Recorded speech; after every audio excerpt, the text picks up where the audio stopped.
क्या आप जानते हैं कि भगवान विष्णु के सबसे प्रिय द्वारपाल ही 3 युगों तक उनके सबसे बड़े शत्रु बने थे? सोचिए, जो हर क्षण वैकुंठ में भगवान के चरणों की सेवा करते थे, वही एक श्राप के कारण हिरण्याक्ष, हिरण्यकशिपु, रावण, कुंभकर्ण, शिशुपाल और दंतवक्र जैसे महाशक्तिशाली असुरों के रूप में जन्म लेने को विवश हो गए। आखिर ऐसा क्या हुआ था कि भगवान को अपने ही प्रिय सेवकों का बार बार वध करना पड़ा? आइए जानते हैं जया और विजय के 3 जन्मों की यह अद्भुत और दिव्य कथा। वैकुंठ धाम, जहां केवल शांति, भक्ति और आनंद का वास है, वहीं भगवान विष्णु अपने दिव्य सिंहासन पर माता लक्ष्मी के साथ विराजमान रहते हैं। उसी वैकुंठ के मुख्य द्वार पर 2 महान सेवक सदैव पहरा देते थे। उनके नाम थे जया और विजय। वे केवल द्वारपाल ही नहीं थे, बल्कि भगवान विष्णु के अत्यंत प्रिय भक्त और विश्वास पात्र सेवक भी थे। उनकी निष्ठा, शक्ति और समर्पण की तुलना किसी से नहीं की जा सकती थी। उनका एक ही कर्तव्य था, वैकुंठ की मर्यादा की रक्षा करना और उचित समय पर ही किसी को भगवान के दर्शन की अनुमति देना। एक दिन ब्रह्मा जी के मानस पुत्र सनक, सनंदन, सनातन और सनत कुमार भगवान विष्णु के दर्शन करने वैकुंठ पहुंचे। यद्यपि वे सदैव बालकों के समान दिखाई देते थे, फिर भी वे महान योगी और परम ज्ञानी ऋषि थे।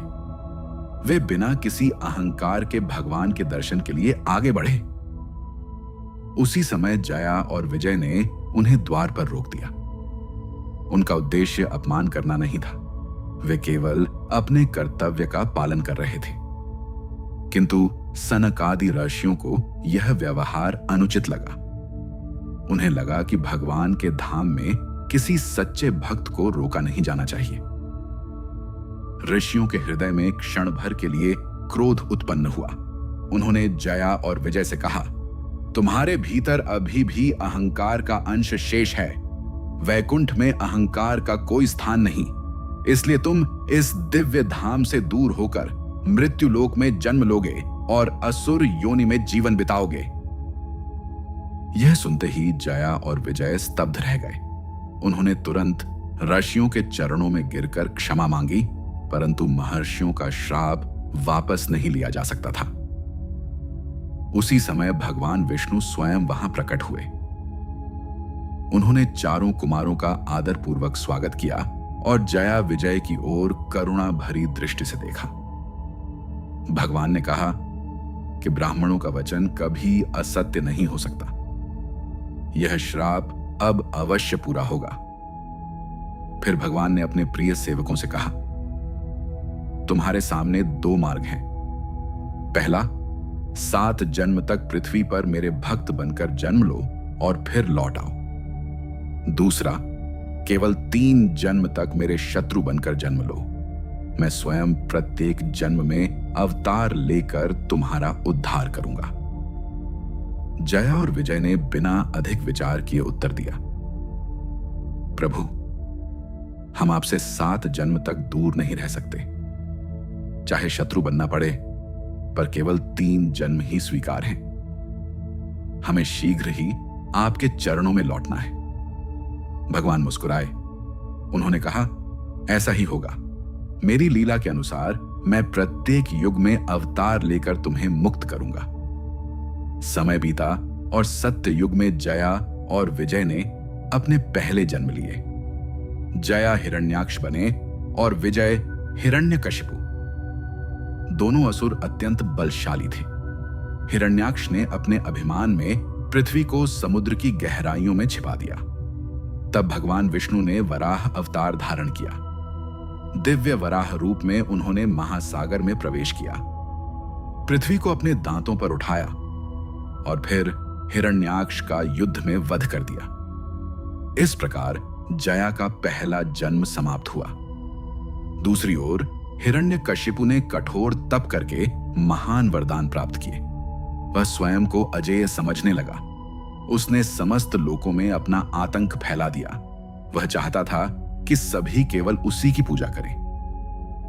लेकिन उसका पुत्र प्रहलाद भगवान विष्णु का परम भक्त था। अनेक प्रयासों के बाद भी प्रहलाद की भक्ति नहीं टूटी।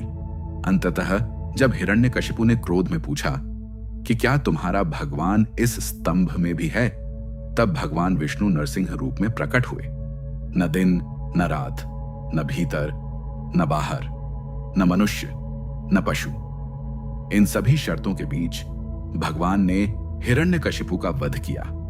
इस प्रकार विजय का पहला जन्म भी पूर्ण हुआ। काल चक्र आगे बढ़ा और त्रेता युग आया। इस बार जया ने रावण के रूप में और विजय ने कुंभकर्ण के रूप में जन्म लिया। रावण अत्यंत विद्वान, शिवभक्त और महाबली था, किंतु उसका अहंकार उसकी सबसे बड़ी कमजोरी बन गया। उसने माता सीता का हरण किया और धर्म की सीमाएं लांघ दी। तब भगवान विष्णु ने श्री राम के रूप में अवतार लिया। श्री राम ने धर्म की स्थापना के लिए वानर सेना के साथ लंका पर चढ़ाई की। भीषण युद्ध हुआ। पहले कुंभकर्ण रणभूमि में वीर गति को प्राप्त हुआ। अंत में श्री राम ने रावण का वध किया। इस प्रकार जया और विजय का दूसरा जन्म भी समाप्त हुआ। इसके बाद द्वापर युग आया। तीसरे और अंतिम जन्म में जया शिशुपाल बने तथा विजय दंतवक्र। शिशुपाल का जन्म होते समय ही भविष्यवाणी हो चुकी थी कि उसका अंत श्री कृष्ण के हाथों होगा। भगवान कृष्ण ने उसकी माता को वचन दिया कि वे उसके 100 अपराध क्षमा करेंगे। समय बीतता गया और शिशुपाल बार बार भगवान का अपमान करता रहा। युधिष्ठिर के राजसूय यज्ञ में भी उसने श्री कृष्ण का सार्वजनिक अपमान किया। जब उसके अपराधों की संख्या 100 से अधिक हो गई, तब भगवान कृष्ण ने अपने सुदर्शन चक्र से उसका वध कर दिया। सभी ने देखा कि उसके शरीर से निकला तेज सीधे भगवान में विलीन हो गया। यह संकेत था कि उसकी आत्मा अपने वास्तविक स्वरूप की ओर लौट रही है। कुछ समय बाद दंतवक्र ने भी भगवान श्री कृष्ण को युद्ध की चुनौती दी। वह भी अत्यंत पराक्रमी था, किंतु भगवान के सामने उसकी शक्ति टिक न सकी। श्री कृष्ण ने युद्ध में उसका वध किया। उसी क्षण जया और विजय के तीनों जन्मों का श्राप समाप्त हो गया। वे अपने दिव्य स्वरूप में पुनः वैकुंठ लौट आए और भगवान विष्णु के चरणों में उपस्थित हो गए। भगवान ने अपने प्रिय सेवकों का स्वागत उसी प्रेम से किया जैसा पहले करते थे। उनके लिए न कोई द्वेष था, न कोई क्रोध, क्योंकि यह सब ईश्वर की दिव्य लीला का एक भाग था। संसार को यह दिखाना आवश्यक था कि जब जब अधर्म बढ़ेगा, तब तब भगवान स्वयं अवतार लेकर धर्म की रक्षा करेंगे। जया और विजय का पृथ्वी पर जन्म केवल दंड नहीं था, बल्कि उस महान योजना का हिस्सा था जिसके माध्यम से भगवान के वराह, नरसिंह, राम और कृष्ण जैसे दिव्य अवतार प्रकट हुए। इस कथा से हमें एक गहरी शिक्षा मिलती है। भगवान के निकट रहने वाला भी यदि क्षण भर के लिए मर्यादा से चूक जाए तो उसके कर्म का फल उसे अवश्य मिलता है। लेकिन सच्चा भक्त चाहे किसी भी परिस्थिति में क्यों ना हो, भगवान उसे कभी नहीं छोड़ते। जया और विजय 3 जन्मों तक भगवान के विरोधी बने, फिर भी उनके हृदय का संबंध भगवान से कभी टूटा नहीं। अंततः वही संबंध उन्हें फिर से वैकुंठ तक ले आया। यही कारण है कि यह कथा केवल श्राप की नहीं, बल्कि भगवान की करुणा, उनकी दिव्य योजना और भक्त तथा भगवान के अटूट संबंध की कथा है। यह हमें सिखाती है कि ईश्वर की लीला को केवल बाहरी घटनाओं से नहीं समझा जा सकता। कभी कभी जो विरोध दिखाई देता है, वही अंततः भगवान तक पहुंचने का माध्यम बन जाता है। जया और विजय की यह अद्भुत यात्रा आज भी हमें याद दिलाती है कि ईश्वर के निर्णय हमेशा कल्याणकारी होते हैं, भले ही उनका रहस्य तत्काल समझ में ना आए।